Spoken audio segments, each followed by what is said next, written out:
భవిష్యత్ పురాణంలో తిరుమల కొండలకు ఆ పేర్లు ఎలా వచ్చాయో తెలుసుకుంటున్నాం కదా. అదేవిధంగా మిగిలిన కొండల గురించి ఈ వీడియోలో తెలుసుకుందాం. 7 కొండల మీద వెంకటేశ్వరుడు ఎందుకున్నాడంటే దానికొక ఆధ్యాత్మిక రహస్యాన్ని చెప్తారు. శరీరంలో 7 చక్రాలున్నాయి. అవే మూలాధారం, స్వాధిష్టానం, మణిపురం, అనాహతం, విశుద్ధం, ఆజ్ఞ, సహస్రారం. అధోముఖమైన కుండలిని శక్తి యోగాభ్యాసంతో సహస్రానికి పంపించడం పరమాత్మ సాక్షాత్కారానికి మార్గం. తిరుమల కొండలకు సంబంధించిన వీడియోలను ఆల్రెడీ నేను పోస్ట్ చేశాను. మీరు గనక వీడియోలు చూడనట్లయితే వాటి లింక్స్ డిస్క్రిప్షన్లో ఇస్తాను, చూడండి. నమస్తే అండి, నేను మీ ప్రభావతి. వెల్కమ్ బ్యాక్ టు ప్రభా తెలుగమ్మాయి. ఈరోజు వీడియోలో తిరుమల కొండలలో ఒకటైన వృషాద్రి, గరుడాద్రి, నారాయణాద్రి పర్వతాల గురించి తెలుసుకుందాం. ముందుగా వృషాద్రి గురించి తెలుసుకుందాం. శ్రీ అంటే లక్ష్మీదేవి నివసించే కొండ కాబట్టి దీనికి శ్రీశైలం అనే పేరు కూడా ఉందంటారు. ఈ కొండకు మరొక పేరు కూడా ఉంది, అదే శ్రీనివాసాద్రి. పూర్వం దేవతలు, రాక్షసులు అమృతం కోసం సముద్రాన్ని మందించినప్పుడు అందులో లక్ష్మీదేవి ఆవిర్భవిస్తుంది. లక్ష్మీదేవి నారాయణుని చూసి తనను పెళ్లాడమని కోరుకుంటుంది.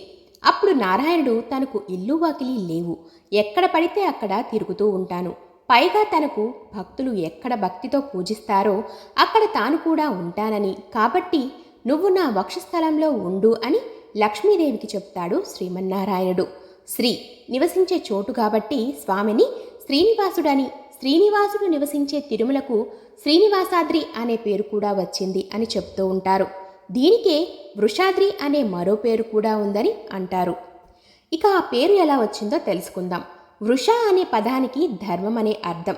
ధర్మదేవత తన అభివృద్ధి కోసం ఈ కొండ మీద తపస్సు చేయడం వల్ల దీనికి వృషాద్రి అనే పేరు వచ్చింది అని అంటారు. అంతేకాకుండా యమధర్మరాజు ఈ కొండపైన తపస్సు చేయడం వల్ల కూడా వృషాద్రి అనే పేరు వచ్చింది అని అంటారు. ఇక తిరుమల కొండలలో ఒకటైన గరుడాద్రి గురించి తెలుసుకుందాం. గరుడాద్రి. గరుడ అంటే పక్షి, ఉపనిషత్తుల జ్ఞానాన్ని పొందడం. షట్ అంటే జీర్ణం కానిది, ఒక పరమాత్మ మాత్రమే జీర్ణం కానిది. పరమాత్మ ఒక్కడే ఉంటాడు.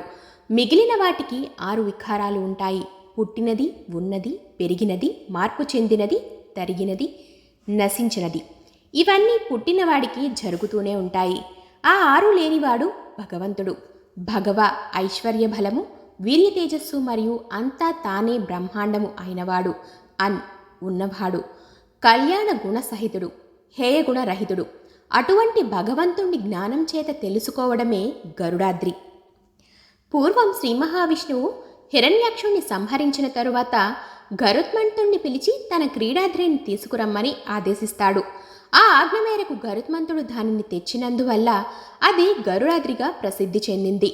మరో విధంగా కూడా చెప్తూ ఉంటారు. దాయాదులైన కద్రువపుత్రులు అంటే నాగులను సంహరించిన గరుత్మంతుడు పాప పరిహారార్థం శ్రీ మహావిష్ణువును గూర్చి ఘోర తపస్సు చేస్తాడు. స్వామి ప్రత్యక్షమవగానే తనకు తిరిగి వైకుంఠం చేరే వరమివ్వమని ప్రార్థిస్తాడు. దానికి స్వామి తానే 7 కొండల మీద వెలియనున్నానని తెలిపి ఆ వైతరుణ్ణి కూడా శైల రూపంలో అక్కడే ఉండమని ఆదేశించారట. అదే కాలక్రమేణా గరుడాచలంగా ప్రసిద్ధికెక్కింది. ఇక తిరుమల కొండలలో ఒకటైన నారాయణాద్రి గురించి తెలుసుకుందాం. నారాయణాద్రి అంటే తుల్యావస్థను కూడా దాటిపోయి తానే బ్రహ్మముగా నిలబడిపోతాడు. అటువంటి స్థితిని పొందడం నారాయణాద్రి. కలియుగ ప్రత్యక్ష దైవం వెంకటాచల తిరుమల శ్రీనివాసుణ్ణి మనసారా కొలవడం అంటే నభూతో నభవిష్యత్. అంతేకాకుండా శ్రీమన్నారాయణుడు మొట్టమొదట ఈ గిరి మీద పాదాలు మోపడం వల్ల దీనికి ఆ పేరు వచ్చింది అని అంటూ ఉంటారు. పూర్వం శ్రీ మహావిష్ణువుని దర్శనం కోసం నారాయణుడు అనే భక్తుడు స్వామి పుష్కరిణి తీరాన తపస్సు చేయడంతో అతడి పేరు మీద ఆ పర్వతం నారాయణాద్రిగా ఖ్యాతి పొందింది. నారాయణ మహర్షి తన తపస్సుకి భంగం కలిగించని స్థలం ఎక్కడుందో చూపవలసిందిగా బ్రహ్మదేవుణ్ణి కోరుకుంటాడు. అప్పుడు బ్రహ్మదేవుడు ఒక ప్రదేశం చూపించాడు. అక్కడ స్వామి సాక్షాత్కారం పొందిన నారాయణ మహర్షి తాను తపమాచరించిన పవిత్ర స్థలాన్ని శాశ్వతంగా తన పేరుతో పిలిచేలా వరమివ్వని కోరుకుంటాడు. ఆ విధంగా నారాయణ మహర్షి తపస్సు చేసిన కొండకు నారాయణాద్రి అనే పేరు స్థిరపడిందని పురాణ వచనం. ఇదండి తిరుమలేశుడు కొలువైన 7 కొండలకు సంబంధించిన చరిత్ర. మా వీడియో నచ్చిందనుకుంటున్నాను. మా వీడియో నచ్చినట్లయితే తప్పకుండా మా ఛానల్ సబ్స్క్రైబ్ చేసుకొని మీ అమూల్యమైన సలహాలను కామెంట్ రూపంలో తెలియచేయగలరు. మరో మంచి వీడియోతో మీ ముందుంటాను. మీ ప్రభావతి. స్వస్తి.